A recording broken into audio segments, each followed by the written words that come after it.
Hello everyone, and welcome to the Miss Pink Digital Podcast, home to everything digital marketing, brand building, and tech. And on today's episode, we are going to talk about campaign consolidation within paid advertising. Now, those who don't know what that means, campaign consolidation or ad group consolidation, ad set consolidation, however you want to call it, is basically grouping your audiences into singular campaigns, singular ad groups, so there is more density within those campaigns / ad groups.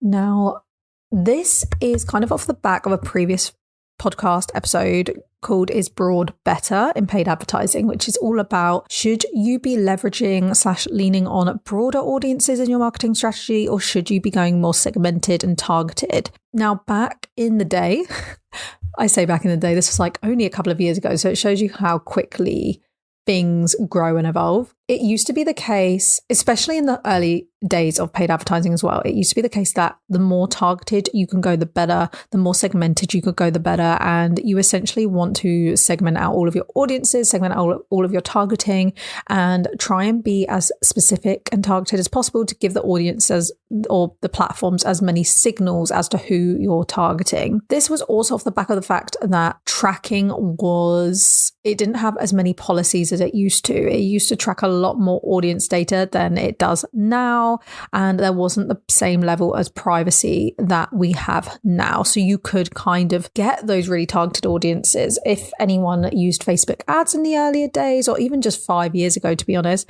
there were audiences that were so specific to a user that have now been removed from the platform and are still getting removed from the platform all the time because Facebook just can't track that level of detail anymore. So off the back of that and the advancements of AI and machine learning, these ad platforms are not only recommending that you go broader, which we spoke about previously, but you should also be implementing campaign consolidation. And the reason or the theory behind that is because it allows the algorithm and platform to learn faster, which means you can get the results you're looking for faster. So whenever you implement a campaign, there's always something called a learning phase. And it's in that learning phase that the platform / campaign is gathering data, gathering the audiences, understanding where is beneficial to target, where isn't, who is beneficial to target, who isn't.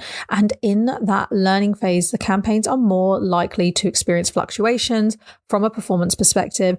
And it's also in that learning phase when your campaigns are going to be at their most unreliable and furthest away from their performance goal. So it's always recommended that you stick out the learning phase one and you don't interrupt it by making so many changes or pausing it, and you just kind of have to bite the bullet. But it's also recommended that you do things to make that learning phase as quick as possible. And one of the things is broader targeting, and then the other one is consolidation. So that's one of the reasons why platforms are recommending it. And because it allows you to get out of that learning phase quickly, they supposedly see lower conversions for a lower CPA than they have from more targeted activity. And it also allows you to scale your budget. Now, I feel like that's a given. Anytime you're going to go broader, you are going to more easily scale your budget. So campaign consolidation is also a great brand awareness exercise as well. So do I recommend it? What my thoughts? Where do I sit when it comes to this campaign consolidation? Just like broader targeting, I have found myself consolidating my campaigns more this year / last year than ever before. I think where I've been working in a lot of accounts where they are scaling, that has just been a natural approach that I've leaned towards. I haven't worked in many accounts as of recently where their budgets are super small and their targets are super tight, to where I don't have the flexibility to test broader targeting and campaign consolidation. And when I have leaned on and consolidated campaign activity, one, obviously, I've been able to scale spend way more than I was with the more segmented activity. And on top of that, I do find positive performance in certain metrics such as ad frequency, obviously where I'm grouping more audiences together. Ad frequency is a lot lower, and those who don't know what ad frequency is, it's basically the amount of times a singular person sees an ad. So obviously you want to try and keep this on the lower end. You don't want to exhaust an ad, and exhausting an ad is basically where the same user is just seeing it so many times that they're not going to action anything, or if they have, they would have done it already, so you're kind of just wasting your budget. Obviously there's campaigns where ad frequency is going to be higher than the others, like remarketing is always going to have a higher ad frequency than prospecting, because prospecting you're going for new users, whereas remarketing you're going for users who are already familiar with your brand. And like I say, it's allowed me to scale budget, and in some instances as well, it has allowed me to scale my budget faster and at lower costs than what I would if I had gone with my original approach. It's also made the account management easier, where I've got some audiences grouped together. It's less campaign and ad groups to manage. However, the caveat to that is it requires more creative testing. It requires stronger creative, where I'm not relying on singular audiences as much. It means that I have to lean more on my creative output and what we're showing to the user, and looking more at messaging, looking more at the content, and looking more at what's going to drive decision making from the audiences I'm targeting. Also, when you do consolidate ad groups and campaigns, the negatives of it is if there is an outlier audience that maybe doesn't convert, doesn't generate high CTRs, and kind of pulls down the performance, you're going to struggle to tell which one exactly it is, or you're going to struggle to determine how to pull budgets away from that and push it towards the other audiences. Obviously, there are ways within platforms like Google where you can do that. If it's keyword targeting, you can just bid less on those keywords and stuff, but it's just a lot more difficult to do when you've consolidated everything together.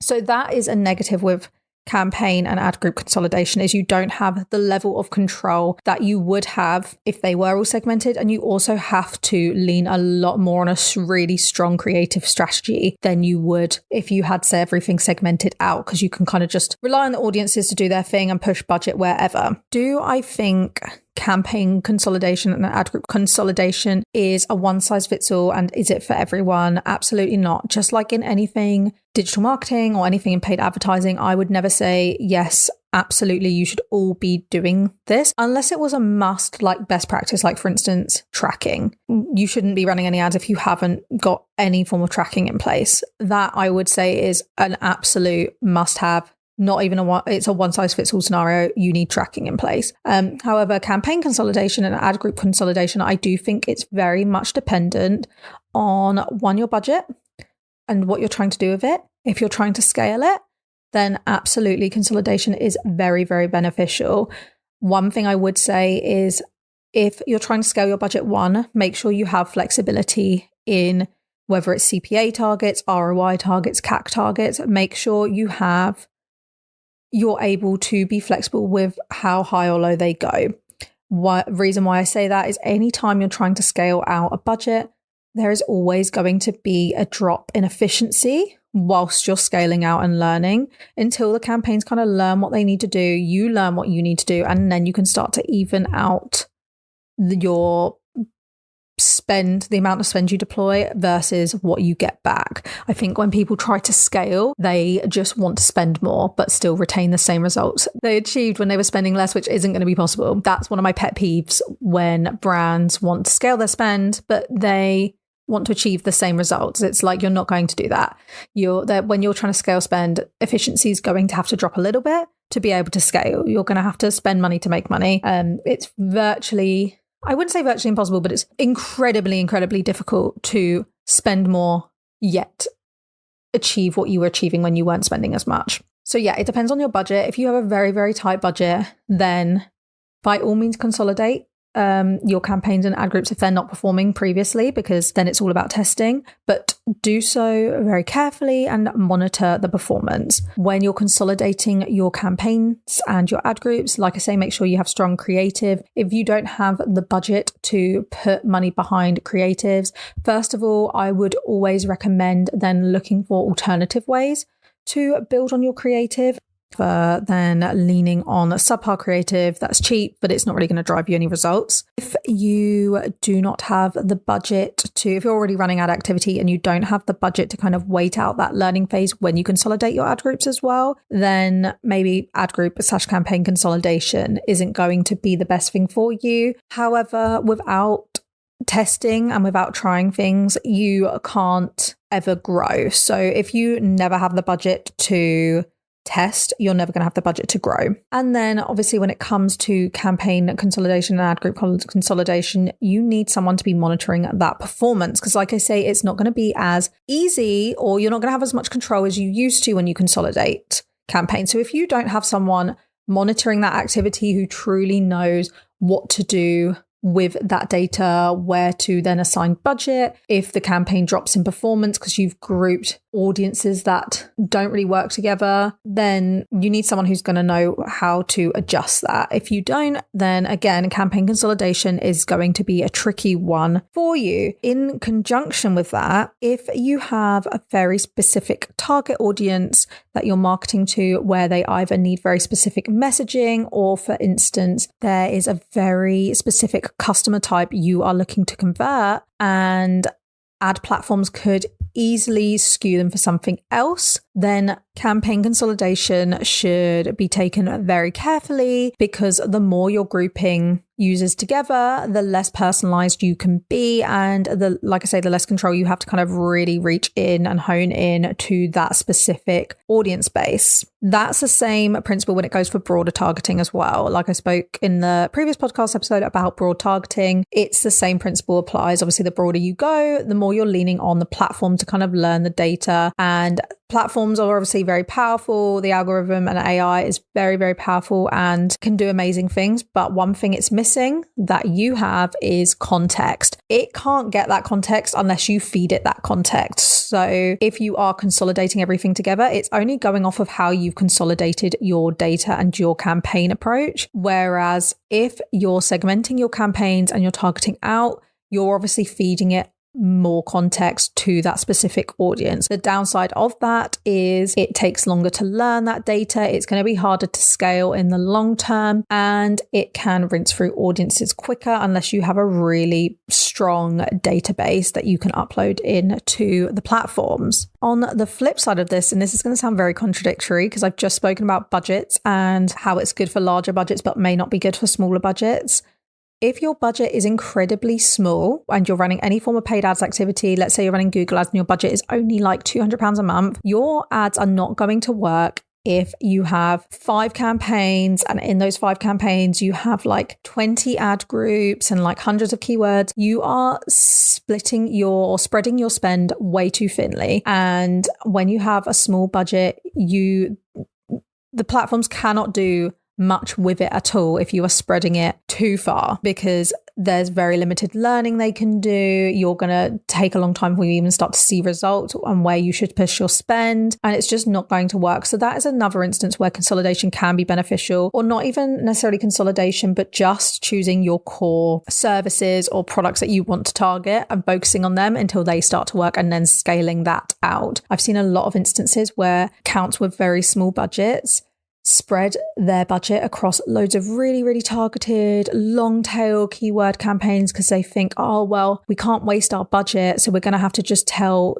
Google or Facebook or whoever exactly what we want. And that way it's going to work, especially if we go for these long tail keywords where they're not very competitive and cost per click isn't very high, etc. But then they get like 3 months down the line and they've spent £250 a month and they've generated no conversions. And it's because they're spreading their spend too thin, and they really need to narrow that in a bit, dial that in a bit, and just focus on a core campaign. And that's another time when consolidation can help you, in conjunction with obviously if you're trying to scale spend. But yes, I hope that was helpful. These were just a few things to consider when it comes to campaigns ad group consolidation. Like I say, when I've used it before, it's been great when it comes to scaling spend, and it has eventually enabled me to scale spend far more than I've ever been able to, at lower CPAs and driving higher ROI and essentially more efficient activity. The caveat to that is I have had to lean more on my creative strategy, what I'm showing to the users, the messaging I'm promoting, as well as how I'm monitoring and managing the account on a day-to-day basis. But